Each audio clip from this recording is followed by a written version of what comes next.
Om Shanti. Good morning. 18 जनवरी 2024 पिताश्री जी के पुण्य स्मृति दिवस पर सुनाने के लिए बाप दादा के मधुर महावाक्य। मीठे बच्चे, बाप के दिल अंदर बच्चों को सदा सुखी बनाने की फर्स्ट क्लास आस रहती है। बाप यही चाहते हैं कि मेरे बच्चे लायक बन स्वर्ग के मालिक बने। ओम शांति। बच्चे जानते हैं, अभी भगवान सम्मुख बैठकर हमको ज्ञान के गीत सुनाते हैं, व ज्ञान की डांस कराते हैं। इस ज्ञान डांस से तुम देवताओं मुआफिक सदा सुखी और हर्षित रहेंगे।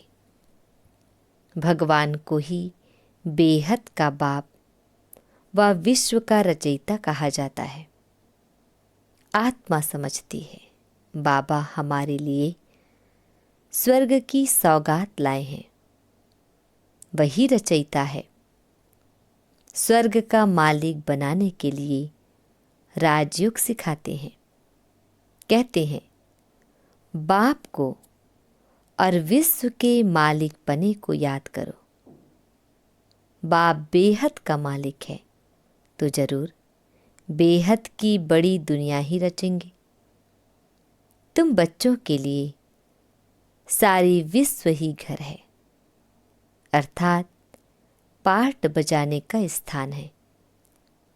बेहद का बाप आकर के बेहद का विश्व अथवा घर बनाते हैं, वह है स्वर्ग।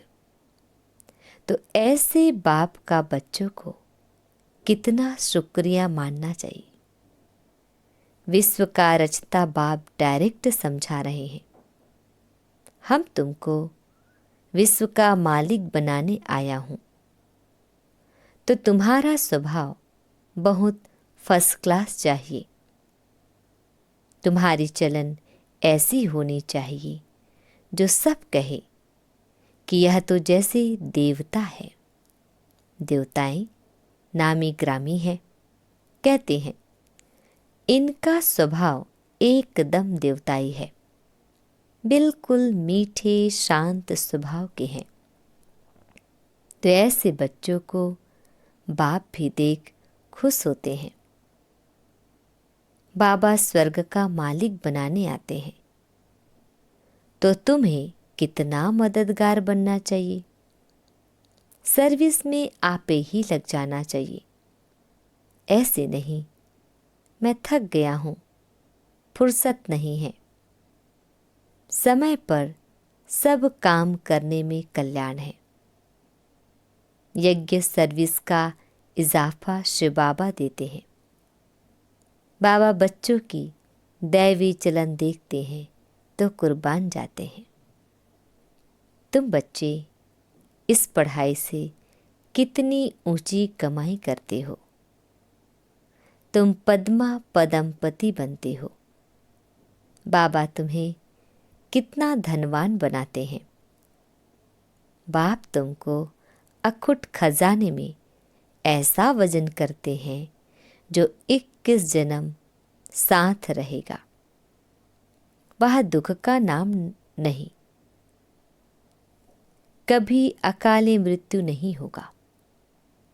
मौत से कभी डरेंगे नहीं। यहाँ कितना डरते हैं, रोते हैं। तुमको तो खुशी है, यह पुराना शरीर छोड़ जाए, नई दुनिया में प्रिंस बनेंगे। तुम इस पुरानी दुनिया से ममत्व मिटाते रहो, इस देह को भी भूलते जाओ। हम आत्मा इंडिपेंडेंट है, बस एक बाप के सिवाय और किसी की याद ना आए। जीते जी जैसे कि मौत की अवस्था में रहना है। इस दुनिया से मर गए, कहते भी है ना, आप मुए मर गई दुनिया। शरीर की भान को उड़ाते रहो। एकांत में बैठ यह अभ्यास करो, बाबा बस अभी हम आपकी गोद में आए कि आए। एक की याद में शरीर का अंत हो, इसको कहा जाता है एकांत। मीठे बच्चे, तुम जानते हो कि ऐसी ऊंची पढ़ाई पढ़ाने वाला कौन है? इस चैतन्य डिब्बी में चैतन्य हीरा बैठा है। वही सत्यचित आनंद स्वरूप है। सत बाप तुम्हें सच्ची सच्ची श्रीमत देते हैं। बाप के बने हो तो कदम कदम श्रीमत पर चलना है, चुप रहना है और पढ़ना है। एक बाप को याद करना है। घड़ी घड़ी इस बैज को देखते रहो तो बाप और वर्षे की याद आएगी। याद से ही तुम जैसे सारे विश्व को शांति का दान देते हो। हर एक बच्चे को अपनी प्रजा भी बनानी है, वारिस भी बनाने हैं। मुरली कोई भी मिस नहीं करनी चाहिए। बाबा बहुत प्यार से समझाते हैं, मीठे बच्चे अपने पर रहम करो, कोई अवज्ञा नहीं करो। जो खुशबूदार फूल है वह खींचते हैं, जो जैसा है ऐसी सर्च लाइट लेने की कोशिश करते हैं। खुशबूदार गुणवान बच्चों को देख प्यार में, खुशी में नयन गीले हो जाते हैं। कुछ तकलीफ होती है तो बाबा सर्च लाइट देते हैं। बाबा समझाते हैं, मीठे बच्चे, तुम्हें इस पुरानी दुनिया में कोई भी आशा नहीं रखनी है। अब तो एक ही श्रेष्ठ आस रखनी है कि हम तो चले सुख धाम। कहाँ भी ठहरना नहीं है, देखना नहीं है, आगे बढ़ते जाना है। एक तरफ ही देखते रहो, तभी अचल अडोल स्थिर अवस्था रहेगी। अब यह दुनिया खत्म होनी ही है, इसकी बहुत सीरियस हालत है। इस समय सबसे अधिक गुस्सा प्रकृति को आता है, इसलिए सब खलास कर देती है। तुम जानते हो, यह प्रकृति अभी अपना गुस्सा जोर से दिखाएगी, सारी पुरानी दुनिया को डुबो देगी। अर्थक्वेक में मकान आदि सब गिर पड़ेंगे, अनेक प्रकार से मौत होंगी। यह सब ड्रामा का प्लान बना हुआ है, इसमें दोष किसी का भी नहीं है। विनाश तो होना ही है, इसलिए तुम्हें इससे बुद्धि का योग हटा देना है। तुमने तो अपना सब कुछ इंश्योर कर दिया है, इसलिए तुम्हें किसी भी प्रकार की चिंता नहीं। तुम्हारा सब कुछ सफल हो रहा है।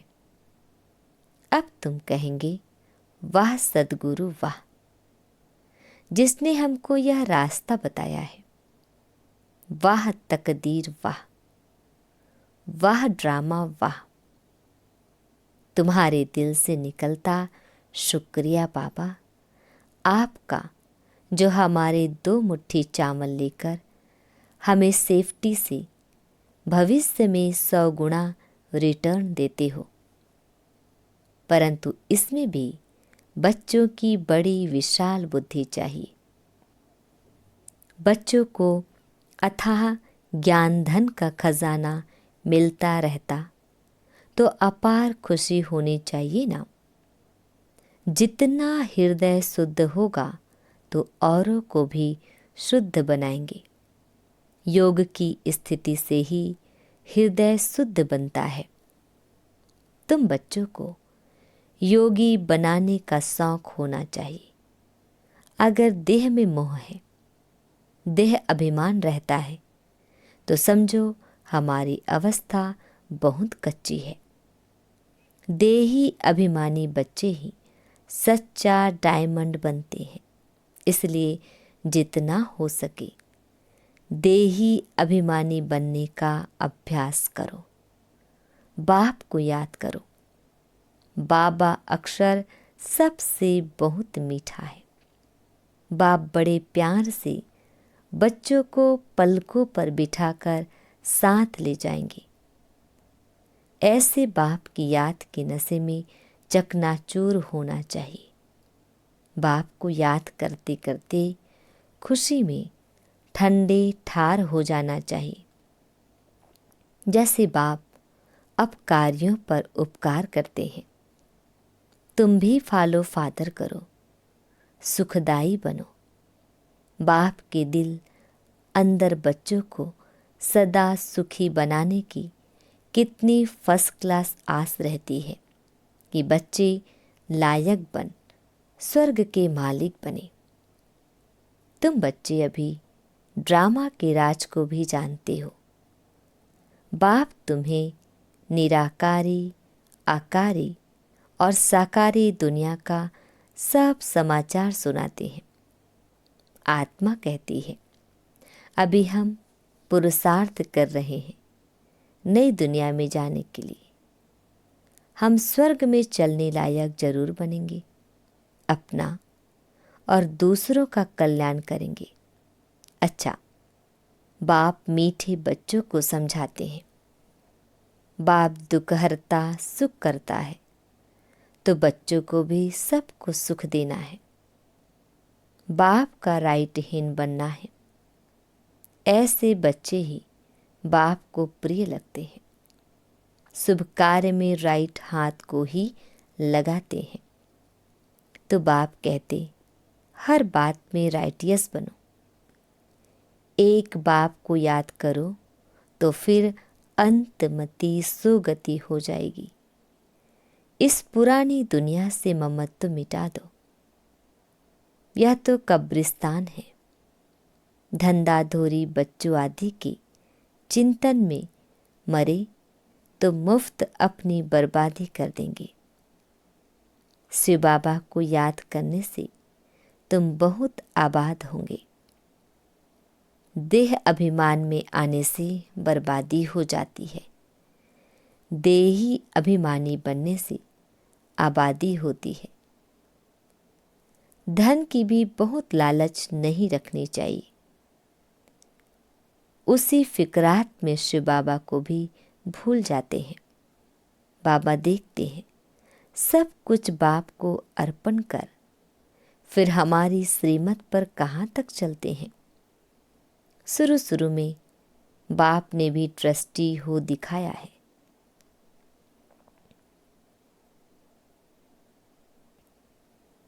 शुरू शुरू में बाप ने भी ट्रस्टी हो दिखाया ना। सब कुछ ईश्वर अर्पण कर खुद ट्रस्टी बन गया। बस ईश्वर के काम में ही लगाना है।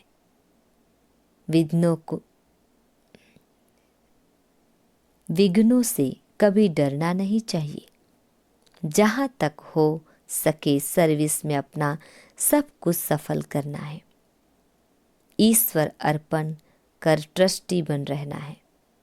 अच्छा, मीठे प्यारे बाबा हम बच्चों को विश कर रहे हैं। मीठे मीठे सिकिल दे बच्चों प्रति माता पिता बाप दादा का याद प्यार और गुड मॉर्निंग। रूहानी बाप की रूहानी बच्चों को नमस्ते। हम रूहानी बच्चों की रूहानी बाप दादाजी को याद प्यार गुड मॉर्निंग और नमस्ते नमस्ते नमस्ते। शुक्रिया मीठे प्यारे बाबा, आपका लाख लाख शुक्रिया।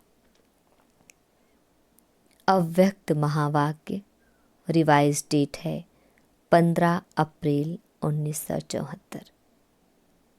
क्या सभी उन्नति की ओर बढ़ते जा रहे हो? सदा लगन में मगन और विघ्न विनाशक या दोनों निशानियां क्या अनुभव में आ रही है? विघ्न विनाशक बनने की बजाय विघ्नों को देख अपने स्टेज से नीचे तो नहीं आ जाते हो? क्या अनेक प्रकार के आए हुए तूफान आपकी बुद्धि में तूफान तो पैदा नहीं करते हैं? जैसे कोई के द्वारा तोहफा मिलता है तो बुद्धि में हलचल नहीं होती है, बल्कि उल्लास होता है। इसी प्रकार आए हुए तूफान उल्लास बढ़ाते हैं या हलचल बढ़ाते हैं। अगर तूफान को तूफान समझा तो हलचल होगी, और तोहफा समझा व अनुभव किया तो उससे उल्लास और हिम्मत अधिक बढ़ेगी। यह है चढ़ती कला की निशानी। घबराने के बजाय गहराई में जाकर अनुभव के नए नए रतन इन परीक्षाओं के सागर से प्राप्त करेंगे, क्योंकि हलचल के अंदर रतन समाये हुए हैं। ऊपर ऊपर से अर्थात बाह्य मुक्ता की दृष्टि और बुद्धि द्वारा देखने से हलचल दिखाई देगी अथवा अनुभव होगी, लेकिन उसी आई हुई बातों को अंतर्मुखी दृष्टि व बुद्धि से देखने से अनेक प्रकार के ज्ञान रतन अर्थात पॉइंट्स प्राप्त होगी। अगर कोई भी बात को देखते या सुनते हुए आश्चर्य अनुभव होता है तो यह भी फाइनल स्टेज नहीं है। ऐसा तो होना नहीं चाहिए।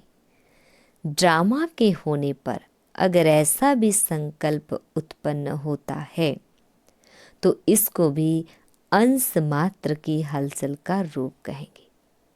अब तक भी क्यों, क्या का क्वेश्चन अगर उठता है तो इसका अर्थ है हलचल। जितना विघ्न आना आवश्यक है उतना विघ्न विनाशक स्थिति में रहना, यही हर्षित रहने का साधन है। नथिंग न्यू, यह है फाइनल स्टेज। यदि कोई भी हलचल का कर्तव्य करते हो व पार्ट बजाते हो तो सागर समान ऊपर से हलचल भले ही दिखाई दे रही हो, अर्थात चाहे कर्मेंद्रियों की हलचल में आ रहे हो, लेकिन स्थिति नथिंग न्यू की हो। एकाग्र, एक रस, एकांत अर्थात एक रचयिता और रचना की अंत को जानने वाले त्रिकालदर्शी के स्टेज पर आराम से शांति से स्टेज पर स्थित है। या कर्मेंद्रियों की हलचल आंतरिक स्टेज को भी हिला देती है। जब स्थूल सागर दोनों ही रूप दिखाता है तो क्या मास्टर ज्ञान सागर ऐसा रूप नहीं दिखा सकते? यह प्रकृति ने पुरुष से कॉपी की है। आप तो पुरुषोत्तम हैं। जब प्रकृति अपनी क्वालिफिकेशन दिखा सकती है तो क्या वह पुरुषोत्तम नहीं दिखा सकते? अभी समय अति की तरफ बढ़ रहा है। सभी तरफ अति दिखाई पड़ रही है। अंत की निशानी अति है।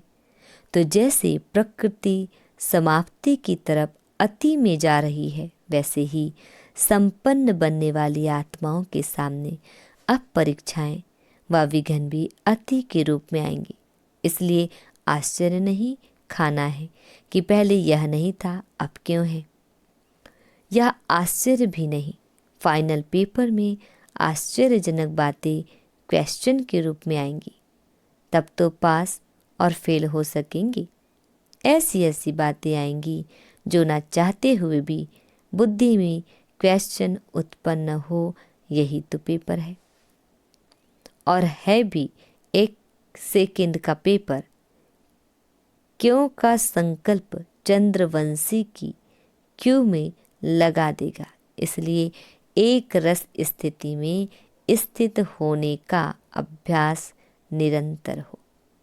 समस्या की सीट को संभालने नहीं लग जाओ, लेकिन सीट पर बैठ समस्या का सामना करना है। अभी तक समस्या सीट की याद दिलाती है। विघन आता है तो विशेष योग लगाते हो और भट्ठी रखते हो। इससे सिद्ध होता है कि दुश्मन ही शस्त्र की स्मृति दिलाते हैं, लेकिन स्वतः और सदा स्मृति नहीं रहती। निरंतर योगी हो या अंतर वाले योगी हो, टाइटल तो निरंतर योगी का है ना। दुश्मन आवे ही नहीं, समस्या सामना ना कर सके, सूली से कांटा बनना यह भी फाइनल स्टेज नहीं है। सूली से कांटा बने उसके बजाय कांटे को युगाग्नि से दूर से ही भस्म कर दे। कांटा लगे और फिर निकालो, यह फाइनल स्टेज नहीं है। कांटे को अपनी संपूर्ण स्टेज से समाप्त कर देना, यह है फाइनल स्टेज। ऐसा लक्ष्य रखते हुए अपने स्टेज को आगे चढ़ती कला की तरफ बढ़ाते चलो। बड़ी बात को छोटा अनुभव करना। इस स्टेज तक नंबरवार यथाशक्ति पहुँचे हैं। अब पहुँचना वहाँ तक है जो कि अंश और वंश भी समाप्त हो जाए। आप सभी हिम्मत, उल्लास और सर्व के सहयोगी सदा रहते हुए चल रहे होना। कलयुगी दुनिया को समाप्त करने के लिए व परिवर्तन करने के लिए, माया को विदाई देने के लिए संगठन अर्थात घेराव डाला हुआ है ना।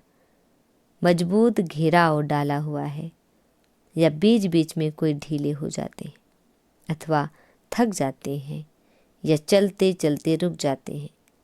ना आगे बढ़ना ना पीछे हटना, जैसे कि वैसे रहना।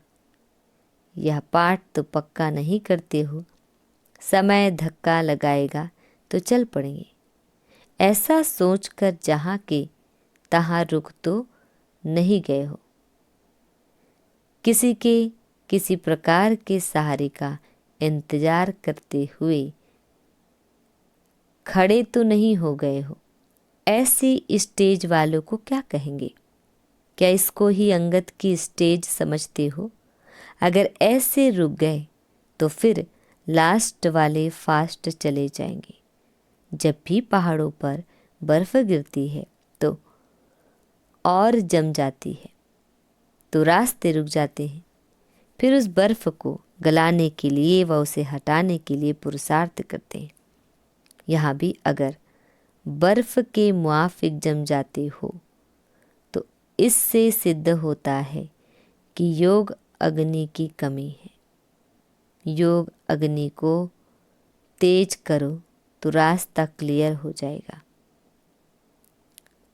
मिली हुई हिम्मत और उल्लास के पॉइंट्स बुद्धि में दौड़ाओ तो रास्ता क्लियर हो जाएगा। पुरुषार्थ की गति में अंगद बनो। माया से हार खाने में अंगद नहीं बनो, बल्कि विजयी बनने के लिए अंगद बनो। ऊंच ते ऊंच बाप द्वारा पालना लेने वाले, विश्व की पालना करने वाले, विश्व कुल की श्रेष्ठ आत्माएं, प्रकृति को परिवर्तन करने वाली पुरुषोत्तम आत्माएं, विश्व के आगे साक्षात मूर्त प्रसिद्ध होने वाली आत्माएं। योगी तू आत्माओं के प्रति बाप दादा का याद प्यार और गुड मॉर्निंग। बाबा हम बच्चों को वरदान दे रहे हैं, सेवा में रहते संपूर्णता के समीपता की अनुभूति करने वाले ब्रह्मा बाप समान एग्जाम्पल भव। डिटेल है, जैसे ब्रह्मा बाप सेवा में रहते समाचार सुनते एकांतवासी बन जाते थे। 1 घंटे के समाचार को 5 मिनट में सार समझ बच्चों को खुश करके अपनी अंतर्मुखी एकांतवासी स्थिति का अनुभव करा देते थे। ऐसे फॉलो फादर करो। ब्रह्मा बाप ने कभी नहीं कहा कि मैं हूँ, बहुत बिजी हूँ, लेकिन बच्चों के आगे एग्जाम्पल बने। ऐसे समय प्रमाण अभी इस अभ्यास की आवश्यकता है। दिल की लगन हो तो समय निकल जाएगा और अनेकों के लिए एग्जाम्पल बन जाएंगे। स्लोगन: हर कर्म में कर्म और योग का अनुभव होना ही कर्म मुखी है। अब व्यक्ति साइलेंस द्वारा डबल लाइट फरिश्ता स्थिति का अनुभव करो। सदा यही लक्ष्य याद रहे कि हमें बाप समान बनना है। तो जैसे बाप लाइट है वैसे डबल लाइट। औरों को देखते हो तो कमज़ोर होते हो, इसलिए सी फादर फॉलो फादर करो। उड़ती कला का श्रेष्ठ साधन सिर्फ एक शब्द है, सब कुछ तेरा। मेरा शब्द बदल तेरा कर दो। तेरा हूँ तो आत्मा लाइट है, और जब सब कुछ तेरा है तो लाइट माना हल्के बन गए। ओम शांति।